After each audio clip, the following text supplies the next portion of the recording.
বন্ধুরা তোমরা সবাই কেমন আছো? ঠান্ডাতে আমিও ভালো আছি। এই দেখো এত কাপড় নিয়ে এসেছি, আর্ধেক কাপড় কাঁচা হয়েছে ওইখানে আমাদের বাড়িতে, আর বাপের বাড়িতে চলে এসেছি কলের জলে কাজও বলে। কুয়োর জলটা একদম নিচে চলে গেছে, তুলতে খুব কষ্ট হয়েছে।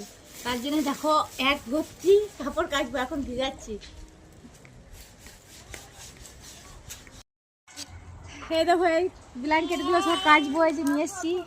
তা কুয়োর জলে কত কাচবো, তুলে তুলে কাঁচা হবে না। এই দেখো কত কাপড় আরও আছে, পোষ কালো রাখতে নেই, পোষ কালো রাখতে নেই। দেখো এই যে সব নিয়ে চলে এসেছি কাচবো বলে। এমনিতে তো কাপড় নোংরা কাপড় রাখা যায় না, কিন্তু তারপর পৌষ মাস ঠিক আছে, পৌষ মাস শেষ হবে, মেলা আছে, তার জন্য এই যে জানি না কাচতে পারবো কি পারবো না, মরে যাবো মনে হচ্ছে কাচতে কাচতে।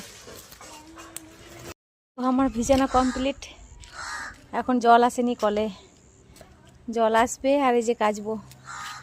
মানে বুঝতে পারছো কত কাপড়। এই শীতের দিনে একটু বেশি কাপড় হয় সবারই ঘরে, আমার ঘরে মানে না, সবারই ঘরেই হয়। শীতের দিন মানেই একটু বেশি চাদর, সোয়েটার, কম্বল, ব্ল্যাঙ্কেট।